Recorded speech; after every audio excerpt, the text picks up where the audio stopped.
pass. Hey guys, I'm at the channel Built Prado. Now today we're doing radiator flush and full and replacing, and we've also got new hoses. We've got these two here. Now these are from Repco. You probably can get them from Supercheap as well. Now if you're looking for the parts guys, so the top one is slightly bigger than the small one, and the top one, oh what it says in here at least, is 051503. Now I'll zoom up to the camera in case you want to see that. And then the bottom one is 05110502, just like that. Now for the coolant we've just gone green. I think you're actually meant to use red, but for some reason we've just gone for green and it's been fine, so that's what we're doing. Now obviously you want to drain the radiator, which we've done here. There's a little white screw and you undo it with your fingers, not a spanner, and it will just come out like so. Don't do what I've just done, it makes a lot of mess. Essentially when you undo it, it starts to flow out normally, but as soon as you undo it any more, from the sheer pressure of the coolant, it just comes out like 90 degrees and it just goes everywhere, which is what's happened here. And the cap's actually in the bucket somewhere full of coolant. So we're gonna get that out, but we are gonna replace these because the ones in the car are overdue and they're starting to swell up a bit, which is bad. You don't want them to swell up. So I'm gonna show you what a bad hose looks like, and then you'll find out if yours need to be replaced as well. Okay guys, so how to tell if your hose is almost done. As you can see here, see how it's ever so slightly swelling up around here, and that's just no good guys, okay? So you want to change those. Now these clamps, when I got this car from factory, not factory, but it came with these clamps here guys, these little pushing ones. Now obviously they're nowhere near as good as these ones, so that's a bit of an upgrade, make sure you do that.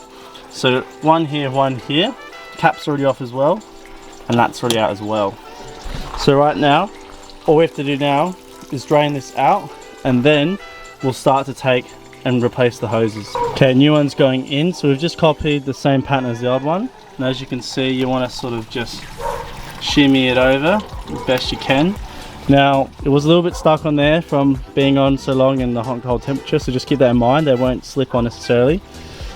And then we should be using a flathead screwdriver for these, but we're just using a shifter because it's got a little nut on it. And yeah, make sure you put on the clamp first and then the hose, like so. And what you want to avoid is guys, you don't want any kinks like this, so hopefully when you put that on a bit more, that will work it out, because you want it to be as free flowing as you can for all that high pressure coolant that will go through it. So that looks really good, and as you can see it matches the old sort of shape as well. So this is theoretically a spare now, but as you can see that's had it, that's swelled up. It probably could keep going, but maybe just as a backup in case something happens to the other one. So now as you can see, he's just going to do up those little bolts and do it nice and tight, but not too tight, just so it can hold that pressure of the hot and cold coolant running through it. So this is pretty much almost done now. Dad's going to put the plug back in, and it's just where he is there, in case you need reference. You tie it up like that. Now as you can see, this is the bottom one, and this is the perfect shape for the one that's in there now. So really simple, 1, 2, bolt that back in, and we're good to go. Okay guys, so the top part here, sometimes the heat effect happens and it's literally welded on there so tight. But what you do is you get your multi-grips and you wheel it back and forth just to loosen off a bit, and it gets to a point where you'll be able to pull it off with your hands. So we're almost at that point, you can see it's already come off like 5 mil, and boom, there it is, because you couldn't get a screwdriver in there because it's just the engine in there and stuff. So now, out with the old, in with the new. So we'll put that new one in, and then it should be all good, and we'll keep these as spares for worst case scenario. Okay, so now this is now topped up with coolant. Now it's used about what, 4 plus that, so it's almost 5 litres. So now we're going to run the car. I'm going to sit in there, look at the temperature gauge, and then Dad's going to watch this and monitor this. That's 5 litres. That's 5 litres. That's at least 3, that's at least 7 litres. Yeah, and then pretty much we're going to watch this go down, and then we're going to keep topping it up until the temperature gauge is good.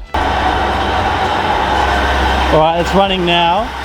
The air is coming out of there, and it's bubbling out, which is good. All the air is coming out, and we're just monitoring that, and you can see the gauge over there as well. And we're also monitoring what's happening in here. Now this is still saying that it's on cold, so it's not even getting hot yet. How long do we have to run it for before it gets? Well, it's got to be warm. So what, 5 minutes or? Well, at least 5, 6, 7, 8, 10 minutes. And then we'll see where the gauge is at. Okay guys, so it's been running for about 5 minutes now, and essentially you want the hoses to get a bit hot, and it's also starting to drop as well. So if I show you this, So this was at the top before and bubbles were coming up, and now it's come back down again.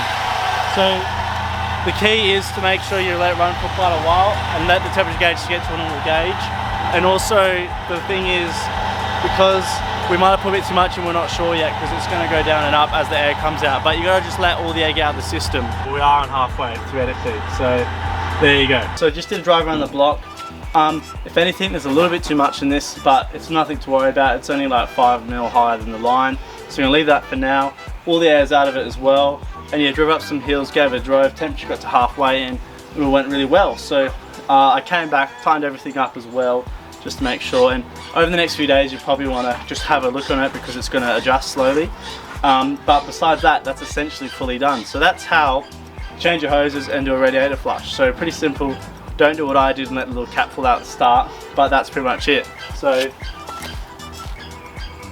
yeah, just trying to confirm that it was halfway. It is halfway. So, but that's really good. So that's all done now. And hopefully this video helps you guys out. And if you need any help, let me know. I'll message you. But besides that, I think that's it. See you guys next time on Built Prado. Pack her up.